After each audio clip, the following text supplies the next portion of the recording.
All right. Yeah. So, Yeah, no, I know what you mean by that. okay. What were you saying? You guys talk a lot about being different. How else do you compete with competition?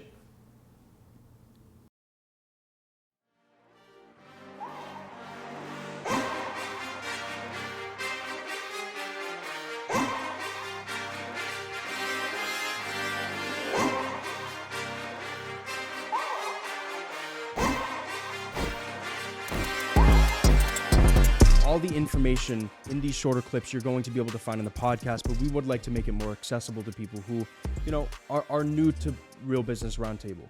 So we, throughout these episodes, we talk a lot about how to deal with competition, and I kind of want to dive deep into that in this clip that we're doing. Yeah. So, we talk a lot about being different, but I feel like there's aspects that people need to understand in order to separate yourself from the competition. Let's say you're a tire company. Let's say you're any sort of company with a storefront, and right down the street comes a competitor, and they're coming in strong because they just started the business. What do you do? What do you do in order to make sure you are holding on to that market share, making sure that they are not taking the business away from you? Well, the first thing that you do is whatever customers and clients that you have from that point on, you want to treat them extra good, show them a lot of love and appreciation for their business.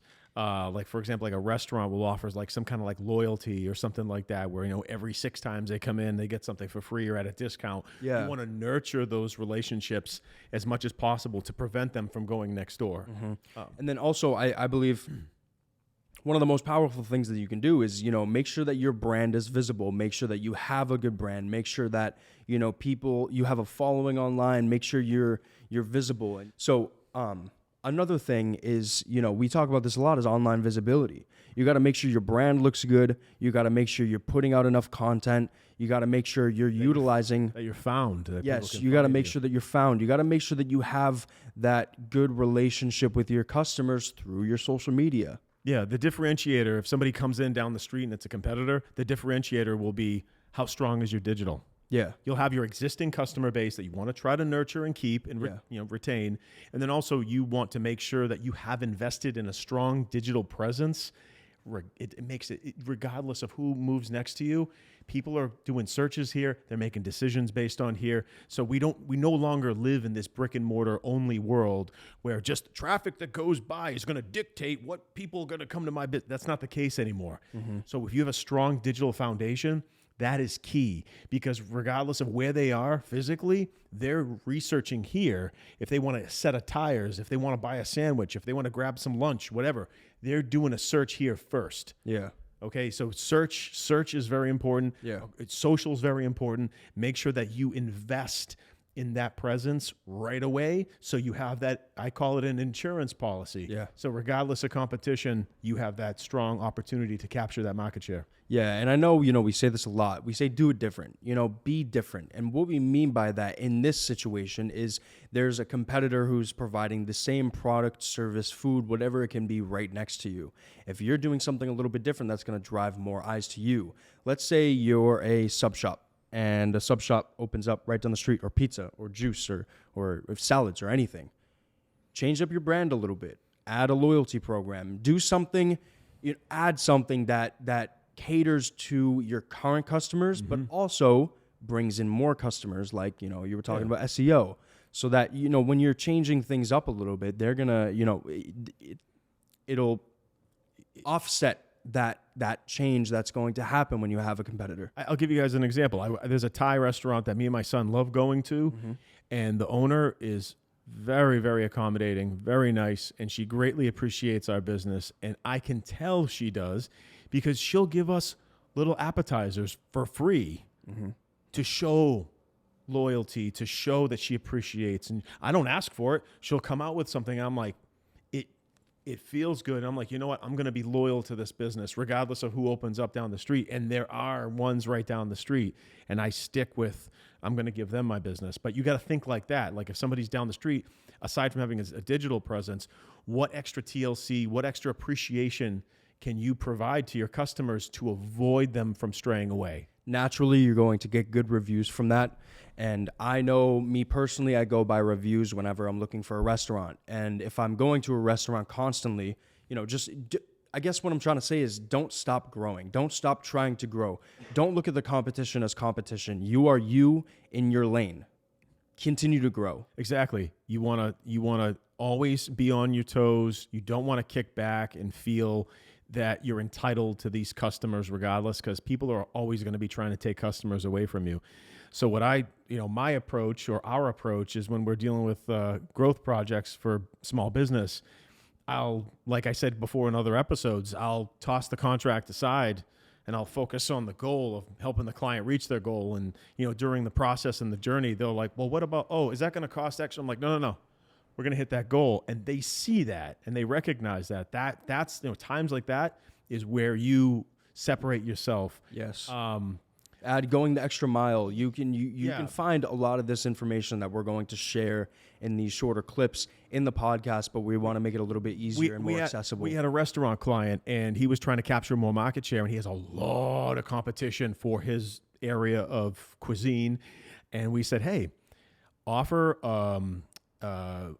buy two, get one half off deal. But the promotion is you bring one of your friends who have never eaten there before, and they get their meal half off. Mm-hmm. So if you buy your meal, your friend gets his half off, to promote and encourage people to bring people in to try the food. And if they like it, they'll come back. Yeah. Stuff like that, because it can happen at any moment. It's probably already happening. You might have a competitor down the street. You got to think outside the box, think about what would keep customers coming. Yeah. And people like value. Drive value as much as possible. Don't put yourself out of business, obviously. Yeah. But just give them a little extra love. If you get, if you're getting there's some little like extra thing you sell on the side, and just say, hey, if you have lunch here 3 times this week, you get this extra and this extra. But you got to come 3 times this week. Like, you'll see some of those loyalty cards that people stamp. Like stuff like that to incentivize people to come back. Yeah, 100%. They build up where they don't have a reason to leave. Yeah. You want to keep them hooked. Yeah, so to look at it as like just a wide view of everything you should do when it comes to competing with competition in essentially any market is, like I said before, stay in your lane, continue to grow. Don't shy away. Don't worry about what they're doing until, they notice something. Unless there's a big change, don't worry about their doing. Continue to grow, be you, be passionate about what you do, and you won't lose your current customers, and you will continue to gain more customers. Treat your customers like they're your friend, like their family. They could become friends. I have clients that I consider friends, so that's the way you want to treat them. Yeah. And you want to be there for them, and they won't have a reason to stray. Another big thing to keep in mind is who is really competition. Just because someone's in the same industry as you doesn't necessarily make them competition. Exactly. It's a good way to look at it. Someone might provide 1/16 of a service that you provide when you provide more of a full service. And that right there, that separates you, and you shouldn't worry too much. Yeah. Now, if someone is producing very similar quality, very similar results, those are your competitors. Another thing is do your best to not shit on your competitors. You want to refer to them as just being different, because the last thing you want is some kind of competitive war where you have very malicious things happening towards you. I've seen it happen with restaurants where, suddenly someone's dealing with legal troubles and, out of the blue, something happens and it makes your gears turn. Like, was that done on purpose? Did something happen? Yeah. Let's say like a really good restaurant, out of the blue, they get fined for some kind of violation, and you're wondering in your head, like, was that a sabotage? Did someone do that from a competitor? Mm-hmm. Just remember, karma applies to business too. You do bad against a business and you're in business, who knows what can happen to your business as a result of that bad behavior. So always try to do good. Always try to stay in your lane, stay focused, but don't feed into negativity. That stuff where I've seen other business owners badmouth other business owners, and it's just like, don't participate in that. One of the key things when it comes to competing, analyze what you're up against and do the polar opposite of what your competition's doing if it's not in line with what the customer wants. If there's something that the customer wants or something that the customer doesn't want, and you focus on just what the customer wants, providing the highest level of value, it will make your competition irrelevant. Or if you kind of flip the script a little bit, I always say, like, if the perfume can sell itself, so shouldn't your business. Exactly. That you want something where it's a no-brainer. Yeah. Someone sees your product, your program, your service, and they're like, I have to go with that. Yeah. Work very hard to keep your customers happy. If they're not happy, take care of them. Do not turn your back on your customers, because that right there will make you lose the customer, and they'll go to your competition down the street. Take care of all of your customers. The last thing you want to do when you're dealing with competition is change your pricing, make it more affordable for the people who come to you. You have people who already come to you. Don't change your pricing, because then you're commoditizing yourself. Just keep going. Just keep pushing. Keep marketing. And keep growing. if you do need to raise your prices, there's two things that people will agree to. Obviously, in the news right now is inflation. You put a big sign up, hey, costs have gone up. These are why my prices went up. Or you want to justify why you're charging a certain amount. You want to talk about either the performance, the outcome, the quality of your product.